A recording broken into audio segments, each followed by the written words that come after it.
Good afternoon, everybody.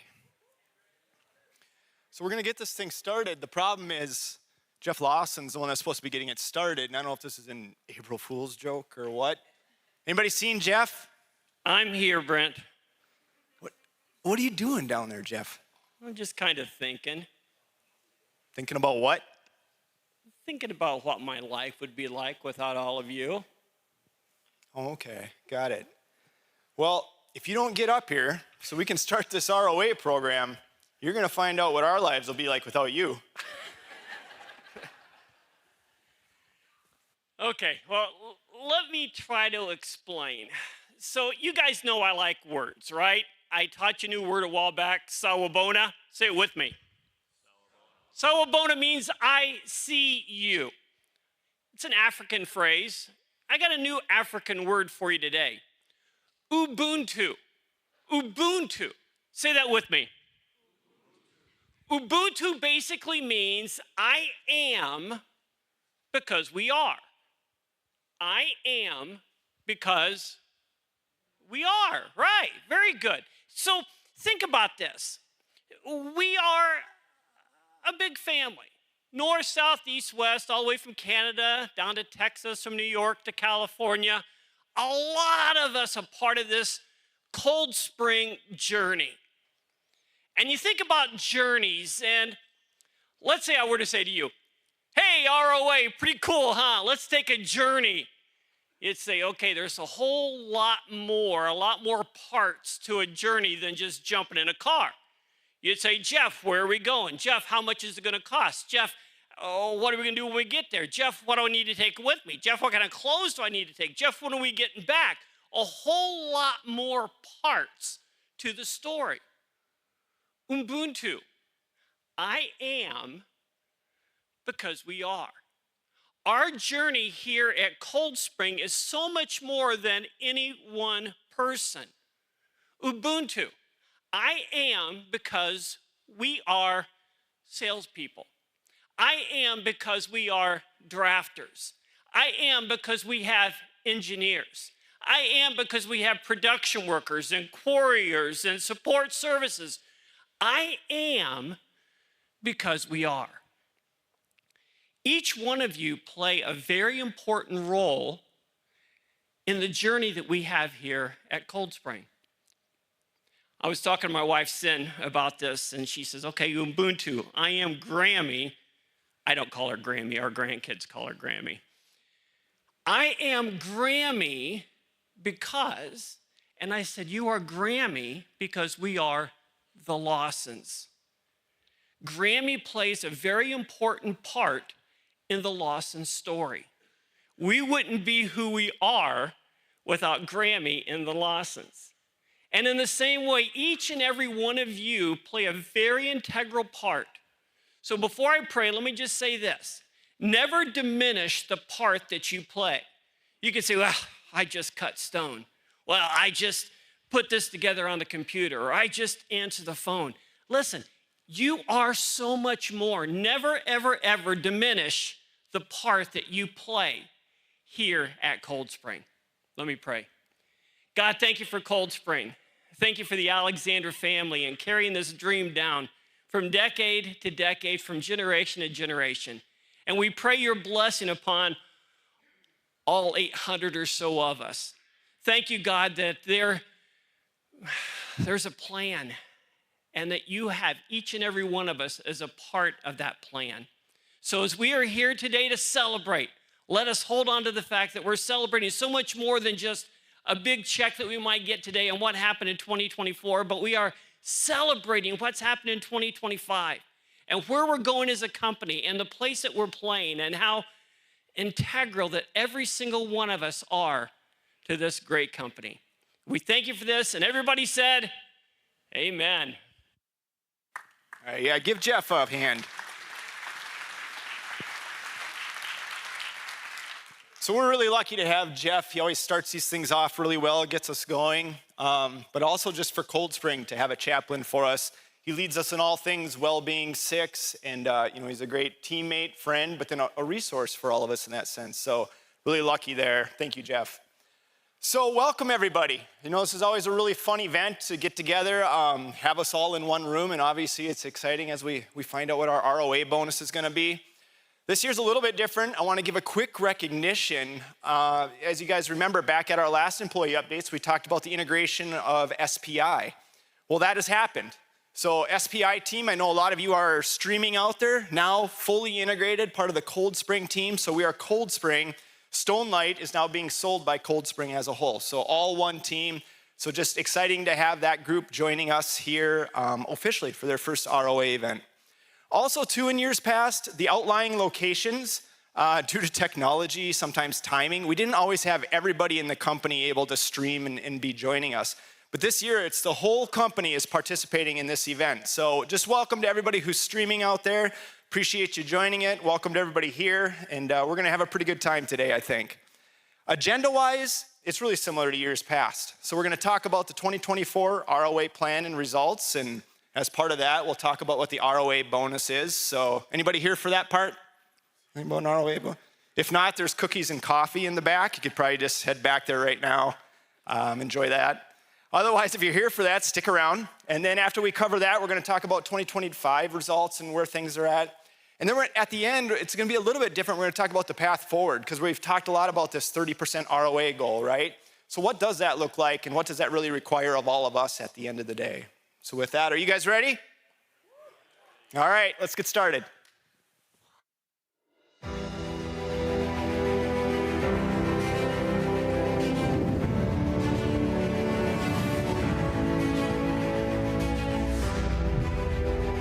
From raw material to monumental achievement, that's the transformation we create. That's the story of Cold Spring. This is the heart of what we do. Every accomplishment and every team member adding to a storied history as a leader in our field. In 2024, we added another layer to an enduring legacy that's as solid as the very stone we shape. We faced challenges. We've overcome obstacles. We've added to our team. And we've emerged stronger because that's what we do. Our achievements build upon each other. Each success, a foundation for the next. Each project, a testament to the unwavering spirit of our team. This year, we didn't just build structures, we built legacies. We didn't just work, we forged something extraordinary. And we did all of it together. As we approach the midpoint of our journey, the path ahead may be challenging, but this is where the narrative of our story truly unfolds. We need to look forward with the same determination, the same grit, the same unwavering belief in each other. Because we're not just building with stone and bronze, we're carving our path forward to a future built stone by stone, layer by layer, achievement by achievement. At Cold Spring, we are shaping tomorrow together. In 2024, we dug deep and delivered with award-winning efforts.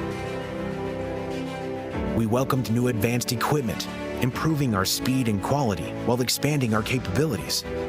We committed to enhancing technology by launching a business intelligence tool, improving data-driven decision-making at all levels. We continued to drive optimization with logistics and new automation. We worked together to achieve amazing results, all while helping celebrate life for families in more personalized ways. With our team members representing Cold Spring in key leadership positions within the industry. And we celebrated new awards and certifications, all while producing the most beautiful, innovative, and functional stone and bronze products delivered across North America.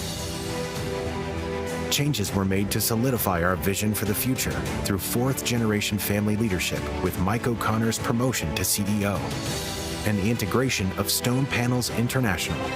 This strategic move unlocked unprecedented capabilities and technologies, culminating in the exciting debut of Stone Light by Cold Spring.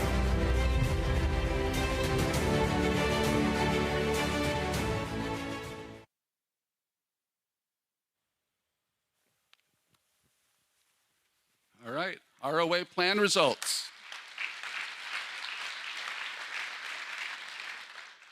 So show me the money. Who's ready to hear the plan results? One more time, who's ready for results?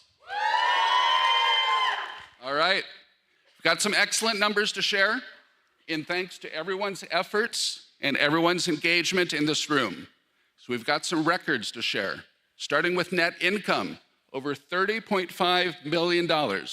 In a moment, Josh is going to share some details how that compares to the last couple years, but that is a record for us. 15% ROA shared, which we all know, and thank you to the Alexander family for their generosity. Net income comes to over $4.5 million. Then we look at the tax effect, under 8%. That is an improvement for us versus last couple years. That leaves an ROA pool of over $4.2 million to share with this team. 726 employees, a little bit less than we've had the last couple years. So a little bit more to spread and share. So with that, I'm going to give it to Josh to run through some details and the final result. Thanks, Mark. So we've got a slide here with the last 3 years ROA plan results. This is probably I'm going to sound like a broken record because I'm going to keep talking about how we keep breaking records. So if you think about where we've been the last 3 years, we're going to start talking about where our income is, where our profit is. We're going to talk about assets and how that boils down to how we calculate the check, why everybody's here, right?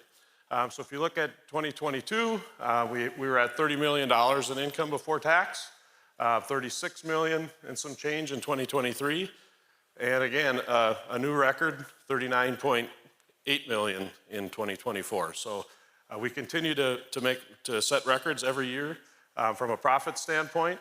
Next line there reflects the corporate taxes that we pay.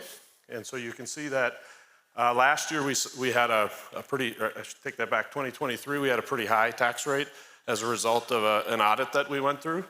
Came back down for 2024, back down to 23%, roughly where we believe that'll probably hover going forward.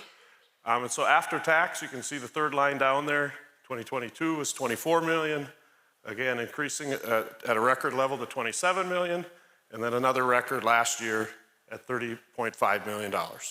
So as we look at the assets, again, this may not be from an ROA standpoint, this may not be good that we continue to set records for levels of assets, but we see that level continuing to go up about $5 to $6 million each year, with 2024 being at 121 million, roughly speaking. So we continue to invest in property, plant, and equipment. Our inventory is a little higher than it had been, but in the end, in order to calculate the ROA, income trumps assets. So even though our assets are up, the income increasing is offsetting that, and you can see we've gone from an ROA standpoint, we've gone from almost 22 to a little over 23, and now to 25.09 last year.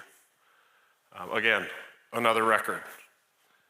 So as long as our ROA is above 15%, our owners are gracious enough to share 15% of the total profit. So that next line is the total pool. So that's the 15% of the income after tax number that you see there. So again, 2022, that pool was 3.6 million. 2023, another record, over $4 million. And last year, again, another record, $4.5 million. So to get down to how much is the check, how much is being shared per person, we'll take the payroll taxes out of it is the next line.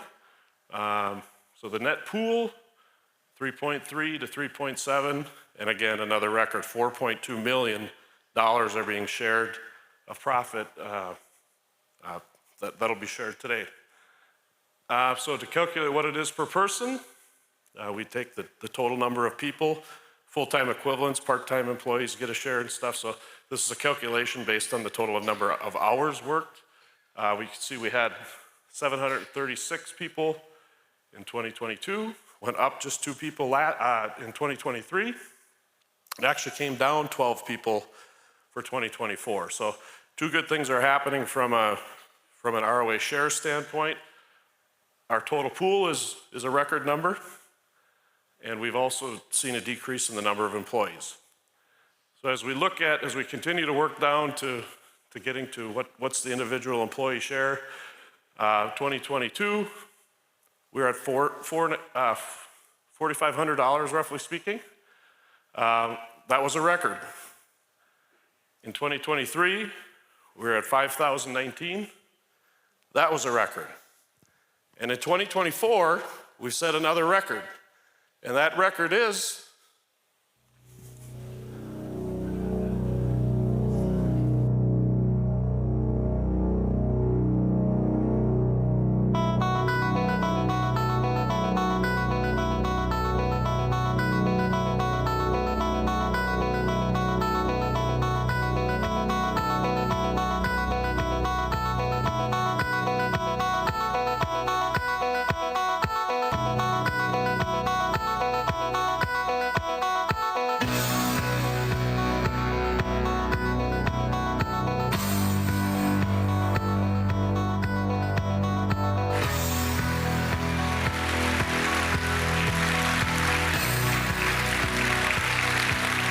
$5,807.89. I can say that a few years ago we'd have never thought this was possible. What an awesome number. And it really comes from all the hard work and long hours and all the effort that everybody in this room and everybody online has put in over the last year to get us to this spot. So thank you very much. Let's give ourselves a round of applause again.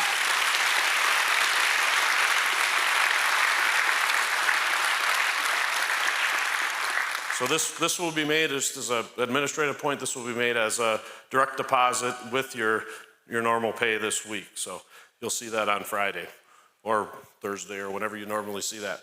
I think Wednesday we found out last year, right?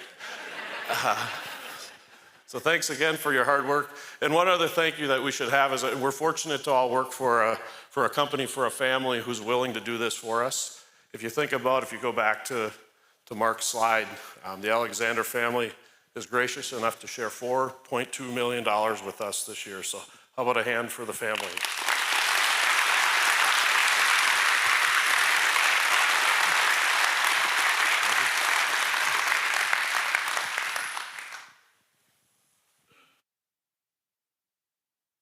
We missed the video.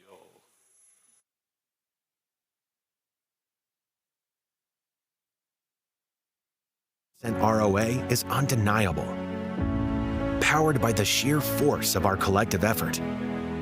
As we look forward, 2025 provides an opportunity to continue our momentum like never before. We need to continue to live by our mission, to be good stewards of all God has entrusted to us, while providing for the generational well-being of the people and communities we serve. We need to embrace our vision, to be the industry leader in stone and bronze by creating deeper connections with our customers to optimize our resources. We must work with honor, the driving force behind our values and how we behave each and every day. We will continue to be motivated by our strategy to achieve a sustained 30% ROA by 2027 through leveraging information and our experience to implement versatile value streams that optimize our resources, providing natural stone and bronze products to the North American building and memorial markets. We must continue to build servant leaders who prioritize relationships, drive energy, and promote performance to build upon the foundation of every team member. And finally, we must continue to support this foundation with how we live, embracing our well-being, improving resiliency, and bolstering purpose and morale. These are the principles we live by, and these are the bedrock for our future success. But to do this, our team must be engaged, and we must optimize our resources, truly focusing on what creates value, how we deliver it, and how we can eliminate waste in the process. See a need, fill a need, while reducing waste and improving efficiency. Every team member, every project, every accomplishment made a mark in carving to our goal of 30% ROA by 2027. With 3 years to go, it's time to push like we never have before. We'll be engaged at every level. We'll embrace every opportunity. And we'll be united by purpose to bring our company to levels we have never seen before. It's time to make your mark.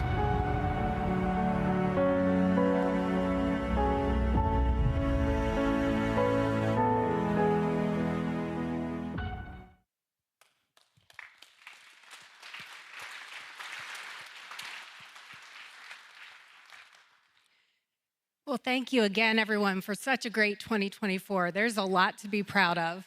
And I want to go ahead and transition a little bit into 2025 and how things are going so far. So we're going to talk a little bit about our orders this year. What you're looking at are the results through the first 11 weeks of this year. And as you take a peek at that, you'll see that we are a little bit softer to start out, down about $4 million from the prior year, but it's still early and we have a lot of opportunity ahead of us.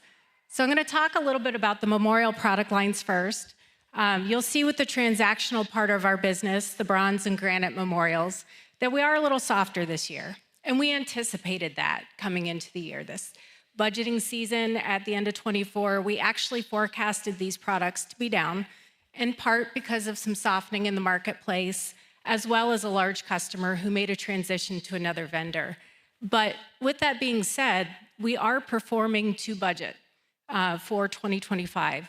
And we do have a lot of the sales team working really hard to replace that business, and they're actively looking for opportunities to grow these product lines. In addition, we know in the coming years with the baby boomers aging, this market will naturally experience lift, and we should experience that lift as well. I would encourage everyone, though, in a customer-facing position to be really curious and to engage with our customers and ask for ways that we can help. Because you never know what interaction you might be having today that could lead to an opportunity in the future. So again, let's all work together to continue to find those opportunities to grow the transactional part of our business. Now, when we transition and look at the community mausoleums and the private estates, again, you'll see those are down from the same period last year. But if you remember, we started last year so strong in these product families. It was exceptionally strong. So while this is a little bit softer, the pipelines are strong. I also can share that a contract's going out this week for a project that's going to be about $5 million for community mausoleums. So we will be exceeding year-to-date budget shortly in that category. And in addition to that, the great news is it's granite material only that'll be going through Granite West, which is a part of our plant that has capacity. So lots to celebrate there. And again, with private estates, huge amount of training going on out in the market to help our customers position this product, and the pipeline for this product line is strong as well. In the office, you may notice we have some customers in this week, SCI visiting, and they will be doing a lot of focused efforts around growing private estate sales. So while we had a softer start, the future looks really good for the memorial product families this year. I'll go ahead and turn it over to you, Jason, to talk about building. Thanks, Erin. So on the building side, I work with our building team and now our Stone Light sales team as well. We just had a really nice meeting down in Texas last week to start integrating those groups. And so what you'll notice in these numbers is that Stone Light is included in those building numbers from now on. So we have a really nice start to the year. As Erin kind of identified here a little bit ago, that the transactional part of our business is down a little bit tougher market conditions there. So as we were coming into the year, we talked about what are some ways that we can help offset some of the revenue we might be losing there. And by and large, when it comes to simple granite production, it's one of the ways that we can drive more revenue through and get those revenue numbers up. If you remember back to the slides Josh just shared, we need revenue opportunities so we can unleash the Corys in our production to do their thing and continue to drive the efficiency that we've been doing so well the last few years. So kudos to our sales team. They've done a nice job of going out into the market, looking for opportunities that fit that type of work content and working smartly to get a lot more sales coming in. And we're seeing that within our numbers year to date thus far. We anticipate being on budget or hopefully even above based on where we stand today by the end of this year on the commercial product lines, which hopefully will help offset some of those other areas that just the market's a little bit tougher in right now. So we're also excited about Stone Light. Feel really good about that product fitting in with our overall product portfolio. We feel good about the product. We feel good about our team of people that we have out there selling it. So a lot of exciting things on the commercial side that I think will allow us to continue to drive our performance. Reed, take us through the rest. I was just thinking, Brent, maybe next time we could do this part sitting down, because I don't really want to wear stilts and stand next to Jason next time. So I keep shying away from you a little bit so I don't look so short next to you. I'll go through the other product lines here with the group. So on the slab side of things, our numbers are up about $1 million year to date versus last year. We had a slower start to January and February, but we've really kind of kicked it into high gear here the last couple of weeks, and you can see our numbers reflect that. So slab side of things, everything looks good. Blocks, as you saw, Aaron's slide on the granite memorials were a little bit lighter. Same thing happened in Alberton and Barrie, Vermont, where we sell a lot of blocks domestically, specifically carnelian. That's starting to come back a little bit. We've started to tap into the Barrie, Vermont market as well. We just got back from the Shaman Stone Show in China. There's a lot of demand for our Rockville, our carnelian, and even our limestone. So a lot of projects out there right now that we hope to win on the block side of things. Other quarry products looks a little bit light compared to last year. One big reason for that is in the past, we would have the royalties and everything when we're selling off the grout piles hit the orders bucket and then the revenue bucket. This year, actually, as of April of last year, it's just going to hit the revenue. So that's why it looks lighter. So everything in the other quarry products division there is going to be jetty, which we have about 3 that we're working on bidding right now for the latter part of this year. And then any of the aggregate piles that you see like behind campus there would flush through this bucket as well. Tooling, softer in 2024, specifically through the distributor side. So when the distributors were selling to the retail market, the fabricators, it was just a little bit lighter. There's been a little bit more push in 2025. Joel and Cole's team have gotten into a little bit of the bronze business with some other foundries selling tooling there. Our online presence with tooling has gotten better this year. There's going to be a push for 2025 to continue with that. And then, as most of you know, there's some new machining tools there. We have a new machinist dean on staff. And so high hopes for that. The other thing they worked on in 2024, which is a huge accomplishment, was the tooling for the 952 Tybos. They did a lot of work with the tooling for those. So kudos to that team. And last but not least is New York residential. Softer year in 2024. 2025 seems to be a little bit better. We've added the amber light and the backlit decor product line, so we're starting to see some traction there. We've hired a new sales rep, Jay, out in the Northeast market, and we hope to start putting a lot of landscape material on the ground and out in the market out in the Northeast. So a lot of high hopes for New York here in the coming year and years after. So with that, I think we're kind of done on the order side, and we'll turn it over to Mr. Roble here, and he'll talk about the backlogs.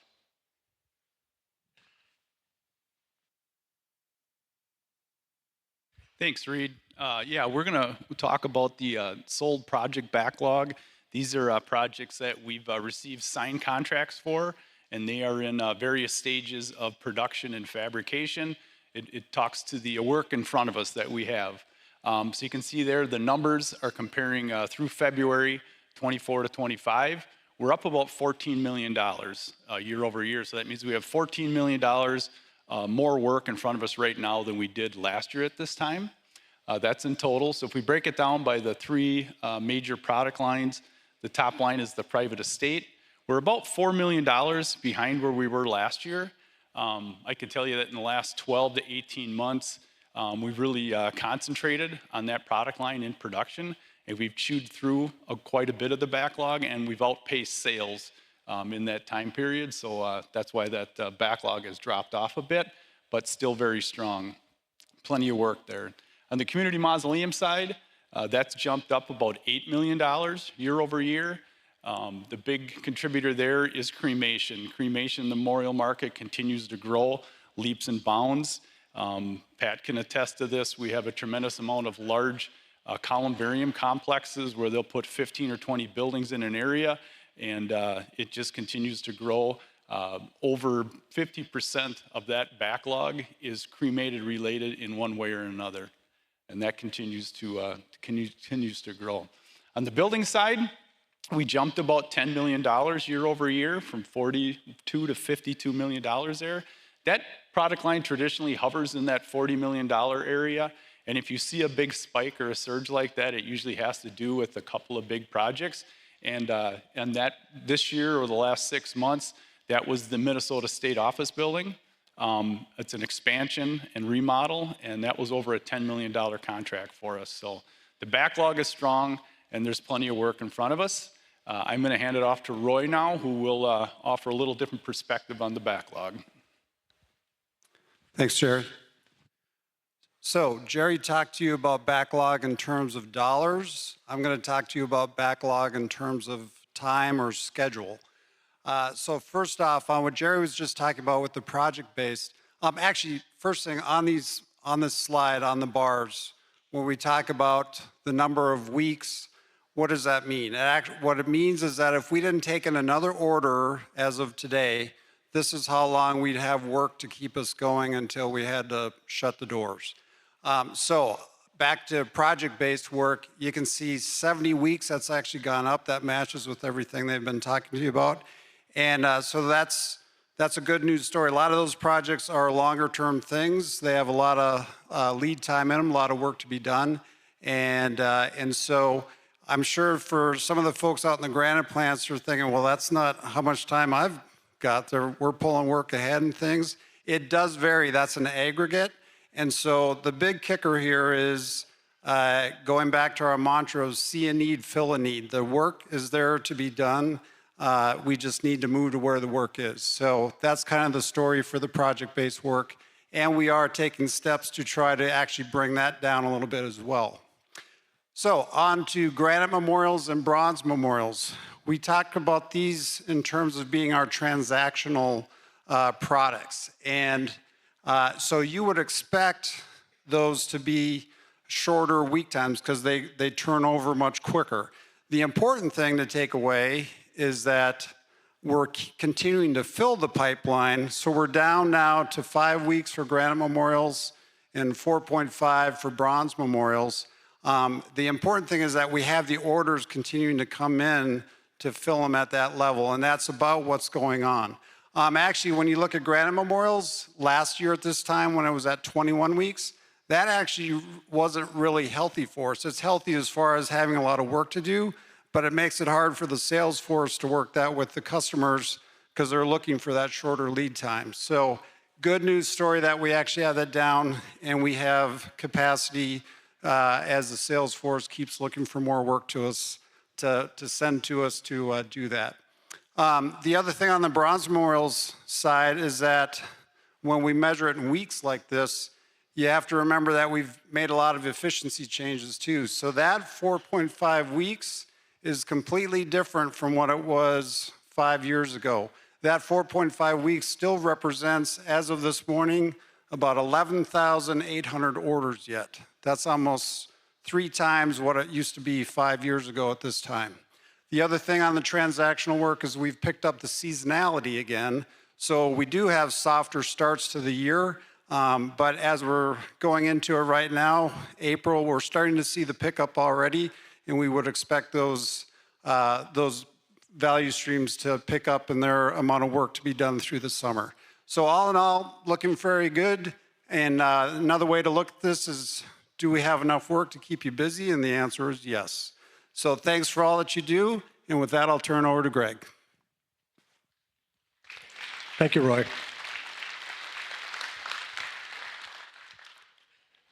So where's Wally? All right. So about a week ago, Wally said, hey, Greg, how we doing? And I said, well, we're really not exactly sure. His answer was, hey, that ain't good enough. Okay. So let me tell you the story. And then the end result is where we end up this year will depend upon how we respond. Right now, there's a lot of uncertainty around us. If you think about what Aaron, Jason, and Reed just walked us through, some parts of our business are up.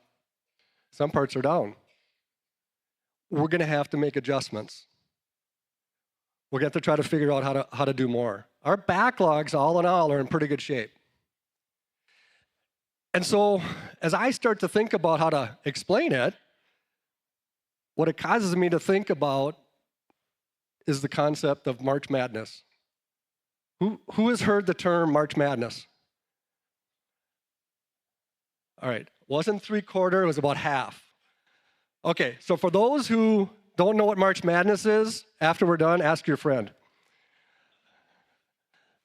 Here's what March Madness is about. Now, I'm a big fan of it. It's about basketball. And so as a guy that enjoys basketball, I enjoy the month of March because you get to watch high school players as they work to try to get to their state tournament. You get to watch the college players. You get to watch the NBA. You get to hear all the stories about what's going on and how these people and all the work they're putting in is culminating to the end of a season. Well, and so in the case of, let's say, the NCAA, the college, right now they're playing for a national championship. If you think about us, what is our version of a national championship? Is what you just saw. It's just what Josh just walked through. How many times did you hear the record? Record this, record this, record this. Well, that's what we're competing for. Our aspiration is to every year get better. Our goal is to ultimately be able to give you more money through that ROA process.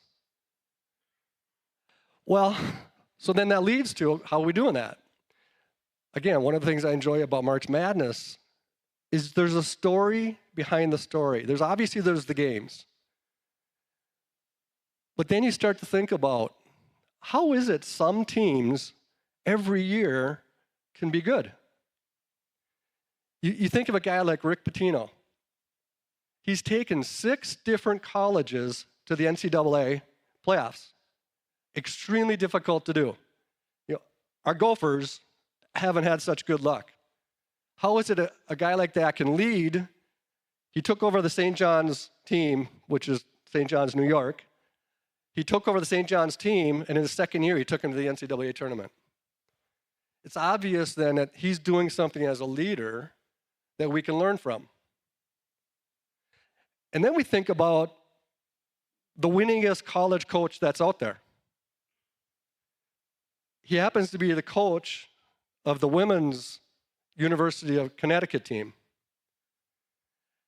And I would say his name, but it's hard to say because he's Italian, so maybe wherever Gian Piero is, maybe he knows how to say it. Do you know how to say his name? Okay.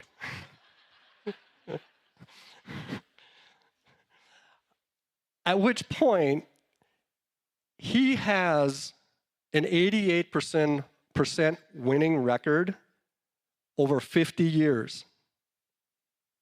Imagine being able to coach at the college level to the point where literally you're winning 88% of the time, and this next week he'll be playing in the Final Four. So he's obviously doing something, again, we can learn from. Now, it doesn't hurt that he's got good players. How many people have heard of the name Paige Beckers? There's a few. How many people have heard of Caitlin Clark? All right, there's a few more. So for those who aren't aware, Caitlin Clark is the person who came out of Iowa State last year. She is now arguably one of the best players in the WNBA. Paige Beckers is this year's version of Caitlin Clark. She happens to be from Minnesota. So the fact that she scored 40 points last weekend gets a lot of recognition. What doesn't get a lot of recognition is the stuff that she does off the court. Well, what does she do off the court? Turns out her roommate is the center on the team. Her roommate observes Ramadan. And so for those who aren't familiar, what that basically means is she doesn't eat from sunrise to sunset. Imagine being in an environment where you're trying to compete at the college level without eating. So what does what does Paige Beckers do? Paige sees a need. I've got to make sure my roommate stays nourished, creates a food plan, gets up at 5 o'clock in the morning to create that meal, to ultimately feed it to her roommate, to make sure that her roommate can in turn support her on the court. Now, what does that sound like? We call it servant leadership. We call that seeing she's not the coach. Again, she got a great coach. She's a player. This is Paige Becker. Someone who you could argue should be as focused on her next career. No, she's focused on her roommate and what her roommate needs. And as a leader on the team, she ultimately then determines, I've got to help. She's supporting her roommate. She's leading, serving first, leading second. So we think about that and we think about, okay, how does that all play out for us? Well, look around the room. If everybody in this room was to respond that same way, by seeing what's needed and being willing to help each other, how much better could we be? We have one area where we need to do it even more. It's safety. We saw improvement this last year, but we have not seen the level of improvement we want to see. We're back down to where we were pre-COVID, but we need to continue to work on it. We need to keep each other out of harm's way. And so if you see somebody who's doing something that's not safe, stop it. Help them. Try to prevent those accidents from happening before they do. So that whole process of leadership, whether it's servant leadership, us as individuals or players, or that concept of well-being, how much can that help us as we think about where we are today and where we can continue to move this year? If we think about examples of how we apply that, currently down in Texas, we've got 6 guys that are normally working in the quarries that are working in the plant. They're working in our Stone Light plant. In addition to that, we've got another 6 guys from other parts of the company who are also down there. That's an example of where we have a need. They're stepping in and they're saying, hey, I'll go. Those sorts of things ultimately help us to be able to produce the work that we're looking to try to get done. Because again, we have to move around to where the work is. It's not always coming into the areas we'd like to have more work. So where that leads to then is I'll add, earlier you heard the term, while reducing waste and improving efficiency. So think about now, last year we talked about, we have some primary initiatives to try to help improve the business. We talk about engaged employees looking for and delivering on the win-win while optimizing resources. That's our formula. The more we can do that, the better off we're all going to be. That has been what we've been doing. We have 4 initiatives that we use to try to pursue that. First initiative has to do with product management and pricing. Do we understand what customers value? And are we pricing it accordingly? That leads to the second question. Well, do we have the information to know that? So that's all about BI. You saw in the slide, effort being put into taking data and turning it into wisdom so we can ultimately do a better job of making decisions and helping to guide the organization forward. This one gets to the third initiative. What this one talks about is, as we think about the work we do, how much of our time is spent on stuff that customers care about. If we can reduce, and if possible, eliminate waste, the stuff that customers don't care about or aren't willing to pay for, we can take that same time and dedicate it to what they do care about, and in turn, improve the business. So when you think about this one, let me give you an example. So going back to basketball. In the game of basketball, part of why I love it is because it's 5 players who have to play the whole court. Means they have to help each other out. So if there's a player coming down the court, and let's just say, for example, it's the center, they have the ball, they're about to go make a layup. Let's say sorry, Reed, you're the short guy. Jason's coming down the court, you're Reed, what are you gonna do? You just gonna let him go score? Or are you gonna try to shut him down? No, we gotta step in and do what we can to keep the Jasons from scoring. Now let's flip it. The same thing happens the other way. Reed's out on the 3-point line. He's about to take a shot. Let's assume he's a good shot. That's a big assumption. For those who don't know, he's a wrestler. At which point, Jason's down under the center. What's he got to do? He's got to get his butt out there and try to block that shot.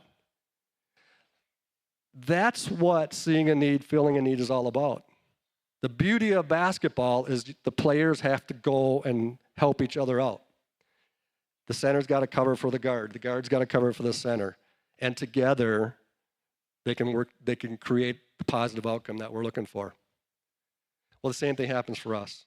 That's the spirit of what we're getting at here. Help each other to understand what creates value, and then in that process, help each other to stop doing what doesn't create value, and on the flip side, spend more time on what does. So as we look to this next step, and I'm going to go back to Wally's question, I think the answer on how we think this year's going to go, it depends. It depends on how we respond. How good can we collectively do at helping each other out? The more we do to help each other, the more we're going to continue to see the records we've been seeing. This is going to be a challenging year. Things like tariffs, which, by the way, could actually be a benefit to us. On the flip side would be inflation, cost of copper. That could go against us. Those are things that we can't do a lot about, but how we respond to that is what matters. And that's where understanding the customers and taking care of the customers is going to be the key to continuing to improve our results. It's up to us how we respond. I'm optimistic. We've got a positive momentum going. You've seen that we've got a number of years in a row where things are working pretty good. And I'm optimistic that it can continue. So I'm hoping next year. So this is the final basketball analogy. How many people have heard of the song and video called One Shining Moment? All right, a few. You know what, guys, I thought I would do better. I thought there was more people that were basketball fans. So I'll have to pick a different analogy next year. If you go home and do one thing, watch the video. Every year at the end of the men's NCAA tournament, there's a song and video that plays. It's called One Shining Moment. And what it does is it shows the results of the March Madness, of what all these different teams went through. And it shows both the high points and the low points. It shows the jubilation of a team winning on a last-second shot. It shows the pictures of grown men crying because their career is over. And it culminates with the champion reflecting on their last game. It's, for me, pretty powerful, pretty motivational. So next year, What you saw with the videos you saw, that's our version. That's our version of one shining moment. I'm hopeful that next year when I'm up here, we're talking about we did it again. I'm going to transition. So a couple years ago, we started talking succession planning. And if you noticed, we had all the different leaders come up. The intent is to give you visibility to who our leadership team is. Now, there's one guy that's missing. One guy he's actually down in Texas right now. It's Steve. Steve's down with our new SLP team, getting him oriented to what an ROA celebration is about and that sort of thing. So we appreciate that he's not here. The other thing that I'll point out is, you may remember about a year and a half ago, George retired. Well, we've been pretty picky in trying to find George's replacement. And the good news is, we think we found him. And so it's with that thought that I'm going to ask Joe, I'm not sure if I should call him our new George, or I'm just going to call him our new CFO. George is a one of a kind. We'll let Joe be Joe. So with that, Joe, you want to come on up and introduce yourself?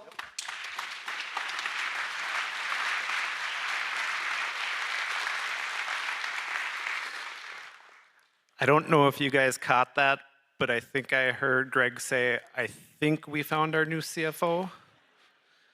I think I'd like to know the answer to that question before I have to speak in front of everybody. No, just kidding. So for those of you I haven't met, my name is Joe Bain, AKA George Jr., AKA that guy's got really big shoes to fill, AKA where's the cape? This really escalated quickly. So just over a week ago, I found out that the leadership team was thinking it would be a good idea if I came up on stage to present. Public speaking, not number one in my book, not my favorite thing to do. But I said, you know what? I'll take one for the team. I'll go up there. Maybe I'll get backlog or something like that, some easy slide. Then a day later, Greg said, well, no, why don't you share your story, Joe? It would be good for everybody at Cold Spring to understand that. And I thought, wow, that just escalated quickly. Well, anyways, here we go. Let's give it a try.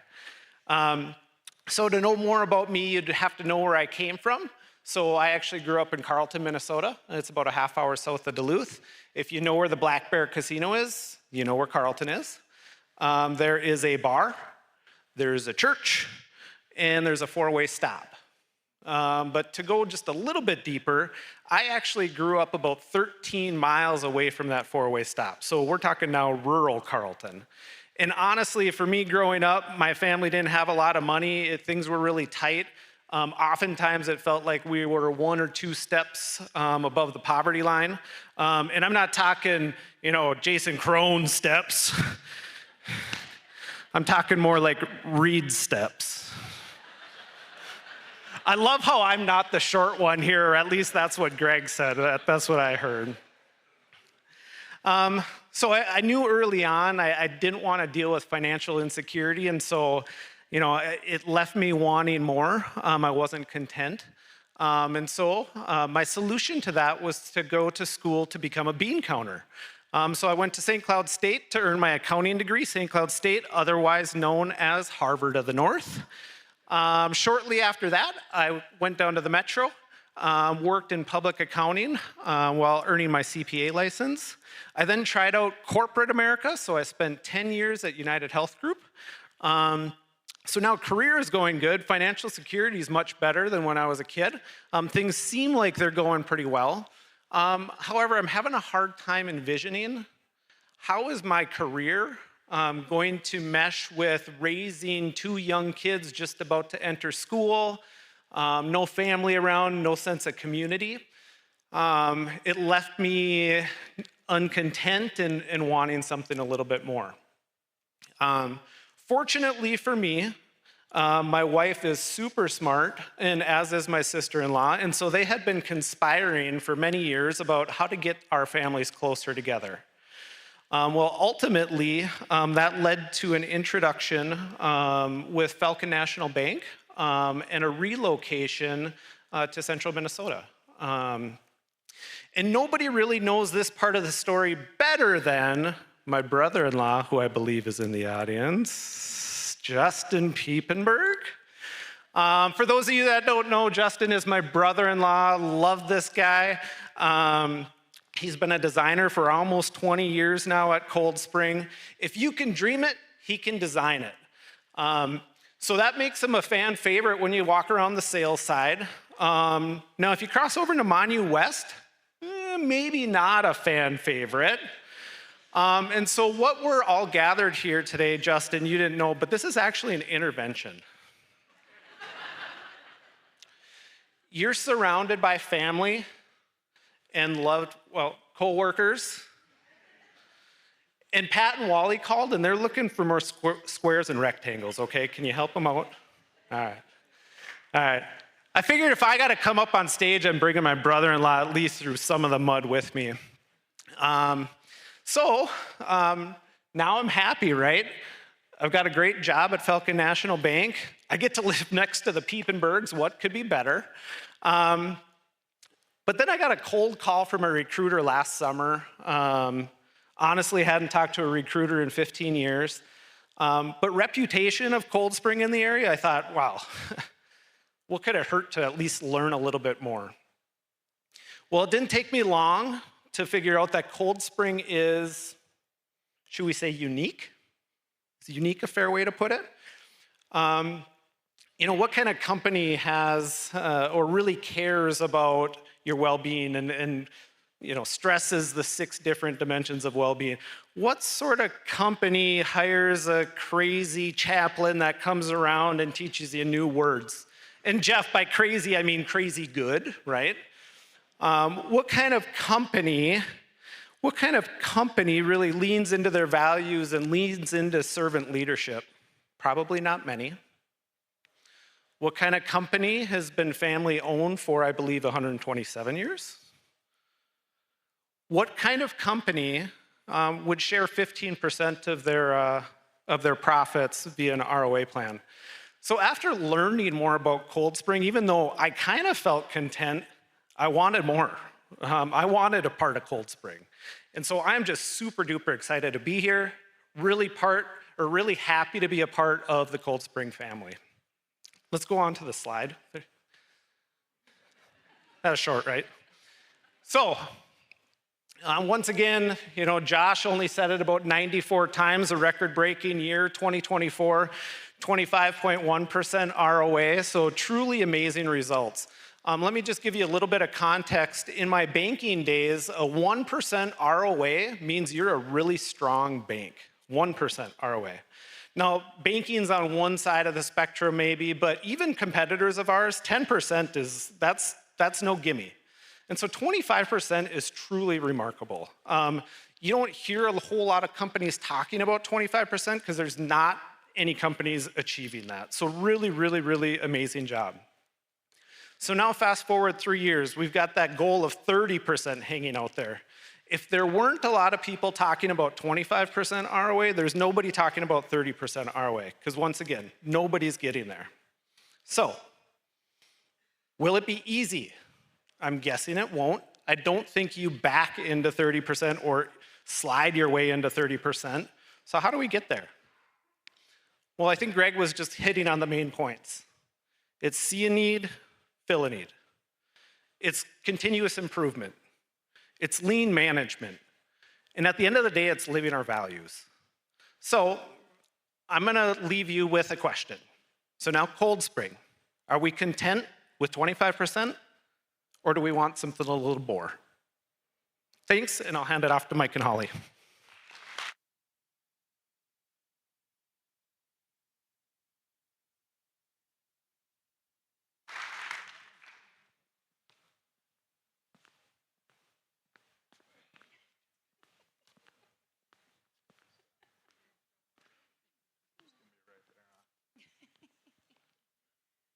Are you going to be up here the whole time? I just thought I was going to be alone, but all right. I got it.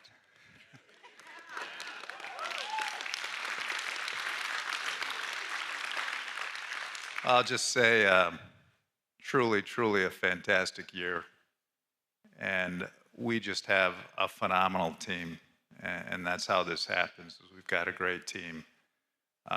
You know, for both Holly and I, it's just an honor to be a part of the Cold Spring team. We're grateful to be here. You know, some of the things that I've observed, and today is my 6th year of being with the company on April Fool's Day. Joe Heinen keeps asking me when the joke is going to end. Never bothers me, though. Never bothers me. But, but honestly, being here for now my 6th year is just, you know, watching the way we all work together. It's a safe environment to learn in and grow, and even occasionally make a mistake in. And, you know, with all of you here, the mistakes are slips and not falls. So we pick ourselves up and we get back in the game, and it's just a fabulous work environment to be in. I'll mention, you know, we've touched on it, a record-breaking year, and we continue to break records, which is just absolutely phenomenal. And what we've been lucky with is surrounding ourselves with good people. We've got good people, but beyond that, it's that we've got the right people, and that's how you get there with that. So, you know, I'd just like to applaud your dedication and hard work. You can see from the results up here, it's really, really paying off. So, I do like the hat. Have you observed any fraud, waste, and abuse since you've been here at the? Okay. Well, I can't take credit for the hat. Sorry. I had to bring notes because last minute change. My dad couldn't make it today, but this was his idea. And the whole idea behind the hat is just that he's so happy he wanted me to relay just how great you guys have been at eliminating waste and improving your efficiency. So good job. And we do feel incredibly blessed and just lucky to be a part of this team. So thank you to each and every one of you. It was great to see a bunch of you out in the foundry today, to walk around and talk to you and just get to know you a little better. I do want to say thank you to each and every one of you, not just for what you do every day, but a big thing is last year at this exact event, I think I got a bigger laugh than Mike did. So thank you, because that bothers him every single day. Oh, again, yes. Oh, well, on a more serious side, I just want to say this past year I know has brought some challenges to many of us, and some of us are carrying really heavy burdens. I want to let you know that we really believe in the power of prayer and the strength that you can get from it. So I'm hoping that all of us can just lean on that strength, and want you to draw on that, encourage you to pray for each other, and ask for guidance for the year to come and whatever else that may head our way. So thank you again to all of you, and I'll hand it back to Mike.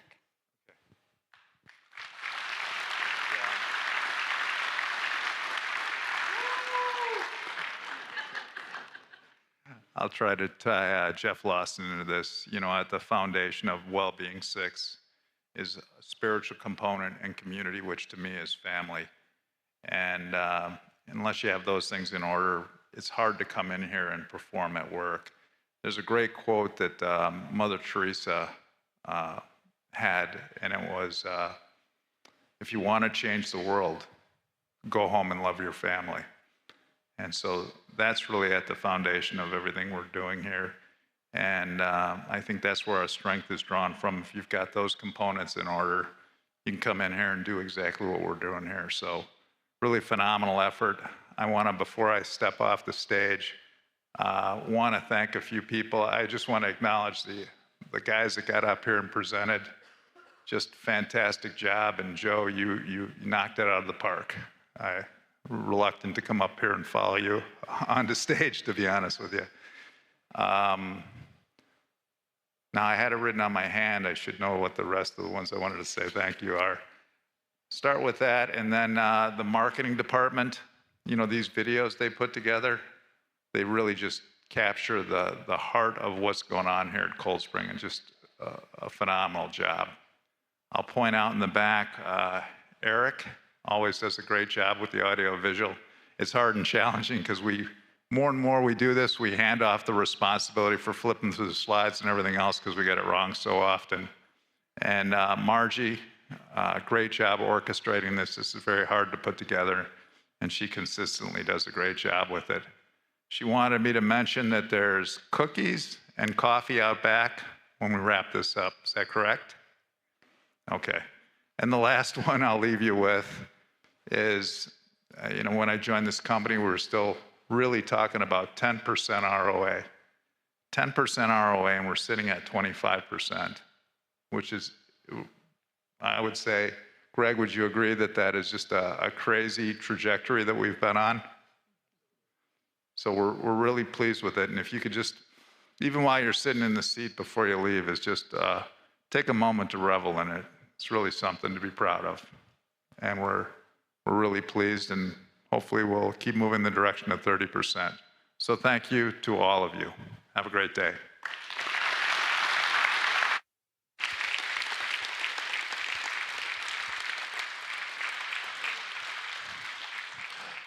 So at this point, we can go ahead and finish up.